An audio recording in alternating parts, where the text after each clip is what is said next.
What's going on, everybody? Welcome into episode 24 of the MudWatch Sports Podcast on this Monday, November 25th, 2024. I'm your host, Zach Mallam, and excited again to talk all the latest in New York sports. Before we get started today, please subscribe below, follow all of my social accounts. The stories of this past week all came out of the blue side of MetLife Stadium, so why not? Let's keep it going. Close your ears, Giant fans, as the New York Giants got blown the doors off of them to the Tampa Bay Buccaneers on Sunday. A 30-7 loss for the New York Giants to move them to 2-9 on the year. Bucs moved to 5-6 after a complete mauling at MetLife. And when you look at this game overall, the story is the first half, it was pretty much over. Midway through the second quarter, the Bucs got a touchdown from Sean Tucker on the goal line to give them a 7-0 lead in the first quarter. They got a field goal then from Chase McLaughlin, followed by a Bucky Irving 6-yard run for a touchdown on a 7-play, 82-yard drive. Defense for the Giants was woeful in this game, but all of a sudden, 6 minutes to go in the second quarter, and the Giants are already down 17-0. They would go into the halftime locker room down 23-0 after Baker Mayfield ran one in with 12 seconds on the clock for the Bucs. 23-0. And then you look at the story for the Giants in this first half, and you're like, well, what was the problem here? I can point to Malik Neighbors getting 0 targets. Their best player, the New York Giants, got 0 targets in the first half. Yes, you could say, oh, well, he came out second half. He was a lot stronger, and they called plays for him. He ended with 6 receptions, 64 yards on 9 targets in the second half. 0 targets, though. You're down 23-0 at halftime, and you look at the best player stats, 0 targets in the first half. I think this is not much of a Tommy DeVito problem. People looking at the quarterback and saying, oh, well, it wasn't good enough. They didn't sustain drives. They didn't get anything going. I mean, Tommy DeVito had a solid stat line minus of course, the production in the end zone. But I don't think the Giants even offensively got close to that. They were not good in this game in all facets. But you look at DeVito's stat line, 21 of 31, 189 yards, no touchdowns, no interceptions. Did take 4 sacks on the day. Giants offensive line really struggled against that Tampa front. I think when you just look at this game overall, though, I mentioned the 0 targets in the first half for Malik Neighbors. That's more of a higher-up issue. That's not a Tommy DeVito problem. That's not a player problem. I mean, get the guy the ball. Throw the guy the ball. They did not call plays for him. That's very worrying for the New York Giants. And when you look at this team overall, sputtering out of control, 2-9. I think Giant fans last week were like, all right, well, maybe the good move to move away from Daniel Jones. Obviously, the time was coming. But you look at this team overall, and Giant fans more likely than not said, all right, well, Brian Daboll, maybe they figure things out, and we have a lot of trust in him. I think Giant fans are trying to kick those guys out the door. Joe Schoen, Brian Daboll, they are completely on the hot seat now. After the change that they made, and all of a sudden to come out and produce a goose egg like they did there, I mean, unbelievable stuff. And it's just hard to believe that was what the performance was after everything that had gone on in this past week. I mean, it's a hard time to be a Giants fan if you are. I think when you look at this team overall, what hope do they have right now? They got some really talented players on offense. They got some really talented players on defense. And those guys are done with the coach. Completely done with the coach. Completely done with this regime. I mean, what does that tell you? Obviously, that it's time for change, it seems like. I mean, the Giants sitting at 2-9, you're kind of expecting change anyways, but this was a complete mauling, a disgrace of a game, really, for the New York Giants, and something that they're going to have to look at and really learn from. Obviously, they head into some more games in the next couple of weeks, but it doesn't get much worse than this, as they now have to head on Thanksgiving Day down to Dallas, who really yesterday put up a good performance against Washington. Obviously, we'll preview that game a lot more on Wednesday. But as for the Giants right now, sitting at 2-9, bottom of the NFC East, almost bottom of the NFL, and this is a real hard time for the New York Giants as they go through this period. And in a game that was over at halftime, like I said, 30-7, the Bucs defeat the Giants at MetLife Stadium. Let's take things to the hardwood as the New York Knicks are in action tonight, taking on the Joker and the Denver Nuggets. This one starting at 9 o'clock tonight. Denver comes in as 4.5-point favorites. Total sitting at 232.5.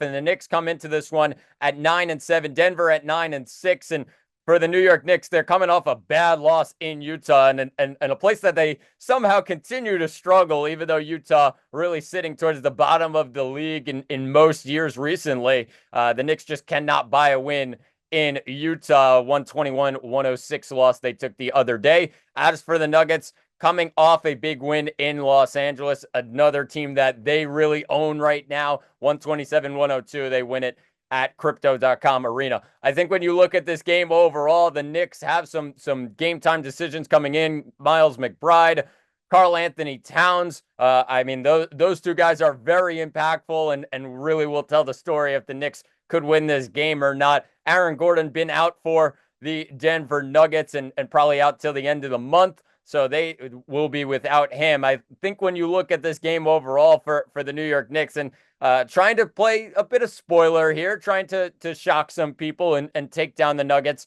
at Ball Arena. I think when you look at the Knicks overall, it's about stopping Jokic, and that's not easy to say. But I think the big thing for the Knicks is having Karl Anthony Towns in there. If they do not have him tonight, they're going to have a real problem guarding the Joker and one of the world's best at center. So this one should be a real interesting one. I'm looking for Jalen Brunson to really step up. He really takes these moments big time, and obviously against tough opponents and really some big games in the end, he'll get the ball in his hands and really do some great work. So I'm expecting a big night from Brunson.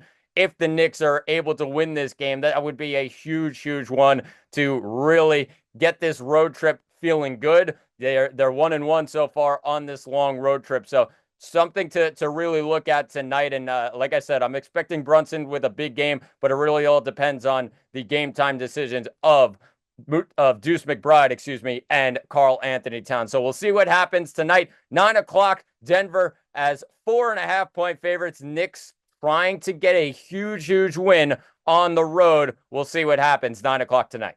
Going to be another tough test for a New York team as the Brooklyn Nets, sitting at 7-10, travel to San Francisco to take on the 12-4 Golden State Warriors, who are feeling really good right now in the Western Conference and are red hot so far this season. Golden State comes in as 12.5-point favorites. The total sitting at 224.5. Story of this one right now is injuries for the Brooklyn Nets. They're going to be without Dorian Finney-Smith as well as Ben Simmons tonight. Also game time decisions in Noah Clowney and Dennis Schroeder. So that's going to be really the story of the game. If Schroeder can go, obviously it still gives the Nets a solid chance to maybe make the Warriors sweat a little bit. I know this spread is sitting very high right now, but the Warriors are coming off a loss. If there was a time to get the Warriors, the Nets have it, as the Warriors coming off a loss. Haven't said that too much this season. A 104-94 loss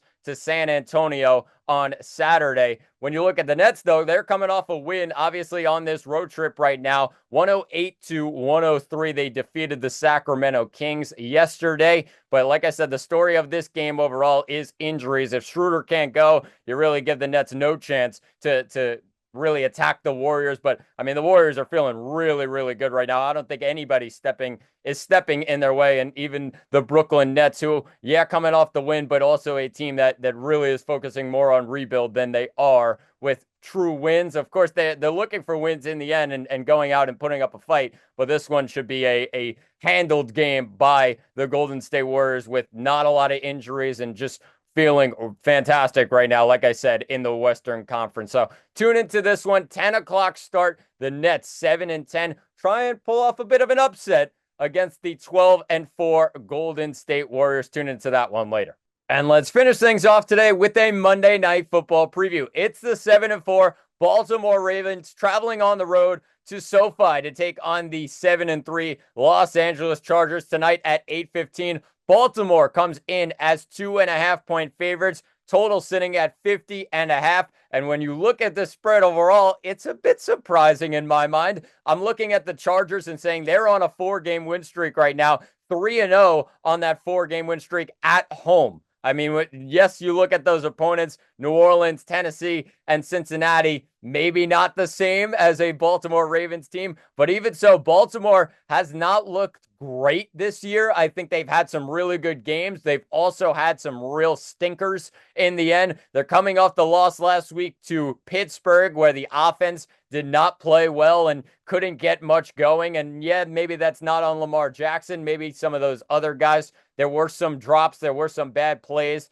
in the end by this offense. But I look at this game overall and say, the Chargers, who can stop them right now? They're feeling great at home. They're feeling great right now on a 4-game win streak. I'm going to pick Los Angeles. I mean, a home underdog, 2.5 points. I'll take it really against most teams.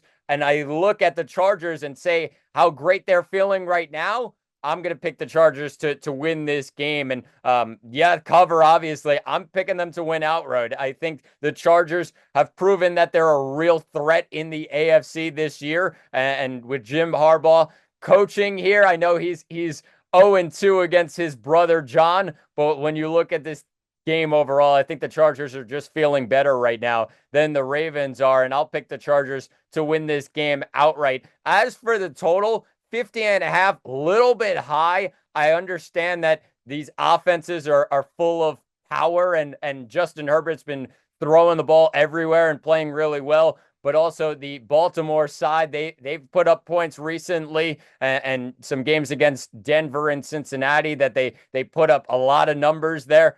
But I like the under here. I'm actually going to go against the expected thing of, these offenses are really good. I'm going to take the under. I think the Chargers defense can really do a good job of maybe slowing down this Ravens offense. And on the other hand, I know the Ravens defense has not been strong this year, but they really need to put up a fight here. They did a good job against Pittsburgh, holding them to just field goals last week. I think they can try and limit this run game and try and figure things out. They got to give themselves a boost somehow on the defensive side. They've been really bad so far, near the bottom of the NFL so far this year. So they need to figure things out defensively. I'll take the under at 50.5, but picking the Chargers to win this one outright. This one should be a really, really strong game, though.